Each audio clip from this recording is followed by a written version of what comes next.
ಯಕ್ಷಗಾನದ ಕಲಾವಿದ ಅಶೋಕ್ ಭಟ್ರೆ, ನಿಮ್ಮ ಮಾತಿನಲ್ಲಿ ಹಿಡಿತ ಇರಲಿ. ಕಂಬಳ ಕೋಳಿ ಅಂಕ ತುಳುನಾಡಿನ ಸಂಸ್ಕೃತಿ, ಸಂಪ್ರದಾಯ, ಸಂಭ್ರಮವನ್ನು ಬೀರುವಂಥ ಒಂದು ಅದ್ವಿತೀಯವಾದಂಥ ಜಾನಪದ ಕಲೆ.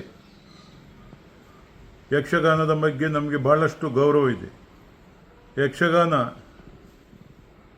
ತುಳುನಾಡಿನ ಜಾನಪದ ಕ್ರೀಡೆಯೊಂದಿಗೆ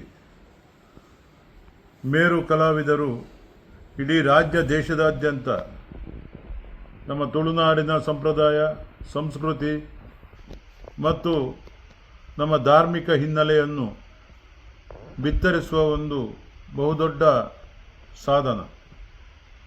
ಯಕ್ಷಗಾನ ಕಲಾವಿದರಿಗೆ ತನ್ನದೇ ಆದಂಥ ಗೌರವವಿದೆ, ಸಮಾಜ ಕೂಡ ಅವರನ್ನು ಗೌರವಿಸ್ತದೆ.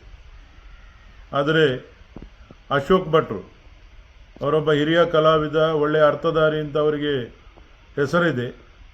ಆದರೆ ಅವರು ಹೆಸರಿಗೆ ಮಸಿ ಬೆಳೆಯುವಂಥ ಕೆಲಸವನ್ನು ಮಾಡ್ತಾ ಇದ್ದಾರೆ.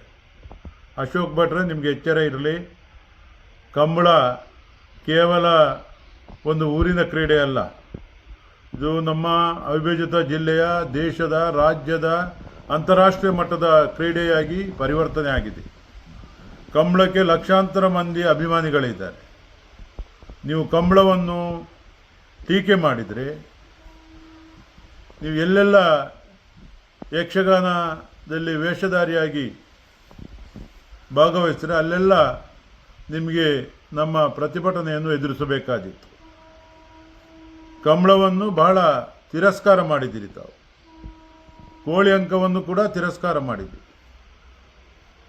ಯಕ್ಷಗಾನ ಹಾಗೂ ಕಂಬಳ, ಕೋಳಿ ಅಂಕ ಅದು ಈ ನಾಡಿನ ಜಾನಪದ ಕಲೆ. ನಿಮಗೆ, ನಿಮ್ಮ ಭಾಗವತರಿಗೆ ಬೆಂಬಲ ನೀಡಿ ಒಬ್ಬ ಅಭಿಮಾನಿಗಳು ಚಿಲ್ಲೆ ಹೊಡೆದರೆ, ತಾಟಿ ಹೋದರೆ ತಪ್ಪೇನು ಅದರಲ್ಲಿ? ನೀವು ಕೃಷ್ಣನ ವೇಷಧಾರಿಯಾಗಿ ಕೃಷ್ಣನಿಗೆ ಅವಮಾನ ಮಾಡಿದ್ದೀರಿ, ಅಭಿಮಾನಿಗಳಿಗೆ ಅವಮಾನ ಮಾಡಿದ್ದೀರಿ, ಕಂಬಳಕ್ಕೆ ಅವಮಾನ ಮಾಡಿದ್ದೀರಿ. ಇಂಥ ಪ್ರವೃತ್ತಿಯನ್ನು ಮುಂದುವರಿಸಿದರೆ ತಮಗೆ, ತಮ್ಮ ಕಲೆಗೆ ಅಗೌರವ ತೋರುವಂಥ ಕಾರ್ಯ ಆಗ್ತದೆ. ತಾವು ಎಚ್ಚರದಿಂದ ಮುಂದುವರಿದರೆ ಒಳಿತು.